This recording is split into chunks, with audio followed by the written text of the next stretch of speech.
الضوابط والإجراءات الخاصة بالطلاب. 1. يحظر دخول الطلاب لجنة الامتحان بالهواتف المحمولة حتى ولو كان مغلقا نظرا لكونه أداة للغش.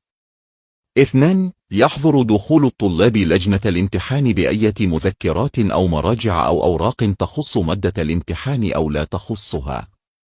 3. التزام الطلاب بمقاعدهم المثبت عليها أرقام جلوسهم وغير مسموح بتبديلها إلا بموافقة رئيس اللجنة. 4. إظهار الطلاب تحقيق الشخصية، بطاقة التعريف الجامعية أو بطاقة الرقم القومي عند دخولهم لجنة الامتحان، ويحرم الطالب من دخول اللجنة في حالة عدم التأكد من شخصيته. 5. توقيع الطلاب في كشوف الحضور لكل امتحان، في حالة عدم التوقيع يعتبر الطالب غائبا في الامتحان. 6. تواجد الطلاب قبيل بدء الامتحان بساعة كاملة في اليوم الأول للامتحانات وبنصف ساعة في باقي الأيام. 7. يحظر دخول لجنة الامتحان قبل بدء الامتحان بنصف ساعة في حالة عدم وجود أحد المراقبين.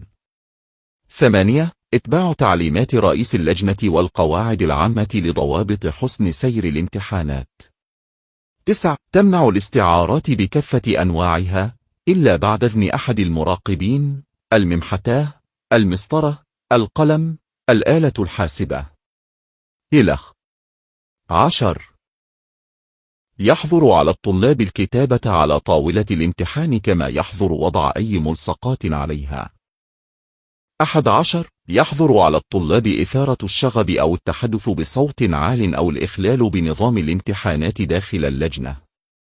12. يحظر على الطلاب التحدث مع زملائهم بمجرد توزيع أوراق الأسئلة وحتى نهاية الامتحان. 13. يحظر الخروج عن التقاليد أو الآداب العامة أو عدم احترام المراقبين ولجان الإشراف على الامتحانات. 14. تطبق أشد العقوبات التي ينص عليها القانون إذا ثبت انتحال شخص آخر ليحل محل الطالب بقصد أداء الامتحان عنه، ويحال كل منهما إلى النيابة. 15. يحظر ارتكاب أي محاولة للغش أو الشروع في الغش أو الغش ومن يضبط في حالة غش يطبق عليه نص المادة 125 من اللائحة التنفيذية لقانون تنظيم الجامعات، والتي تنص على كل طالب يرتكب غشا في امتحان أو شروعا فيه ويضبط في حالة تلبس يخرجه العميد أو من ينوب عنه من لجنة الامتحان، ويحرم من دخول الامتحان في باقي المواد، ويعتبر الطالب راسبا في جميع مواد هذا الامتحان ويحال إلى مجلس التأديب.